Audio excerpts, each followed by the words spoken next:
Okay. You are Sir John from Moises Padilla. Sir, ilang taon na po kayo sa serbisyo?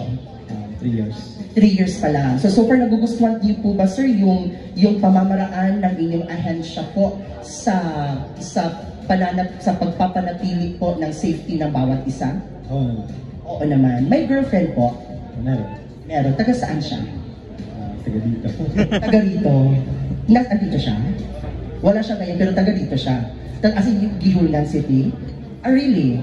Siya ba ay estudyante pa o may trabaho na? May trabaho. May trabaho na. Pero alam niyo po, ang gwapo ni Sir, no? Tignan niyo nga. Oo. Naku, ang hubog ng pangangatawan, naku, bato-bato. Oo, yung parang galing lang sa training, yung ganoon yung tipo ng pangangatawan na mayroon po kayo. At ang ganda po ng ngiti po ninyo. Napakaswerte po siguro ng babaeng iniibig po ninyo, knowing napakamabuti niyo pong tao, tapos halimbawa baka behave din po kayo. Behave po ba kayo, Sir? Oo naman, syempre. Baka sinasabi mo na yan kasi ang daming tao rito. Behave naman. Behave naman.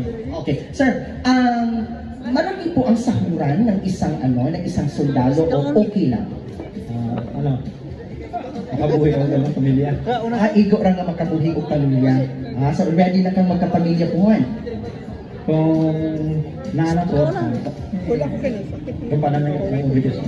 Of course, gagampanan mo talaga yung obligasyon mo. Ginampanan mo nga yung obligasyon mo sa bansa natin, how much more sa babaeng papakasalan mo. See you soon, sir. Dito ka lang muna sa gilid, please. Next, please, sir. Andito kayo, sir. Good evening. Good evening. Man in uniform din po kayo, sir. Ilang taon po sa serbisyo?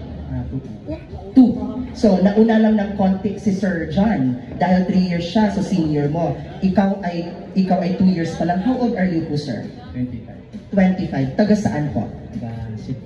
Taga Cebu. So, ibig sabihin Cebuano ka. Nakakay uyab, sir, or wala?